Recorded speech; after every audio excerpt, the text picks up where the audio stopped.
అసలు మనం ఏ శతాబ్దంలో ఉన్నాం స్వామి? 2025లో కూడా ఇంకా తాగినీళ్ళ కోసం కులం అడ్డు రావడం ఏంటి? తమిళనాడులోని అమ్మపట్టి అనే ఊరిలో జరిగిన ఈ సంఘటన గురించి వింటే మనసు చివుక్కుమంటుంది.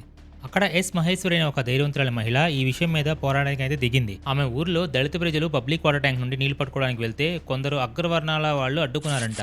ఈ ట్యాంక్ కట్టింది మా స్థలంలో, డబ్బులు పెట్టింది మేము, కాబట్టి ఇక్కడ నీళ్లు పట్టుకునే హక్కు మాకు మాత్రమే ఉందని ఒక వింత వాదన అయితే చేశారంట. అదేమైనా వాళ్ళ ఇంట్లో కట్టించుకున్న స్విమ్మింగ్ పూల్ అనుకుంటున్నారా ఏంటి? ఈ మ్యాటర్ కాస్త మద్రాస్ హైకోర్టు యొక్క మదురై బ్రాంచ్కి అయితే వెళ్ళింది. అక్కడ జడ్జి గారు వీళ్ళ వాదన విని బాగా ఇచ్చిపడేశారు. ఒకసారి ప్రజలందరి ఉపయోగం కోసం ఒక వాటర్ ట్యాంక్ కట్టాక అది ఎవరి స్థలంలో ఉంది, ఎవరు డబ్బులు పెట్టారనేది అనవసరం, అది ప్రజాస్తిగా మారిపోతుంది, దాని మీద అందరికీ సమాన హక్కు ఉంటుందని గట్టిగా చెప్పారంట. అంతేకాదు మన భారత రాజ్యాంగంలోని ఆర్టికల్ 15/2 ఏం చెప్తుందో తెలుసా? పబ్లిక్ బావులు, చెరువులు, ట్యాంకుల దగ్గర కులం, మతం, లింగం పేరుతో ఏ పౌరుడిని అడ్డుకోకూడదని స్పష్టంగా చెప్తుంది.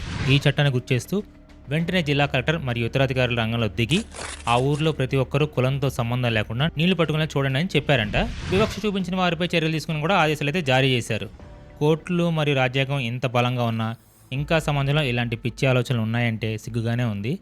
మరి ఈ సంఘటనపై మీ అభిప్రాయం ఏంటో, ఇలాంటివి ఇంకా జరగడానికి కారణం ఏమనుకుంటున్నారు కింద కామెంట్లో చెప్పండి. అలాగే ఇన్ఫర్మేషన్ ఇస్తే వీడియోని లైక్ చేయండి, ఛానల్ కూడా సబ్స్క్రైబ్ చేసుకోండి.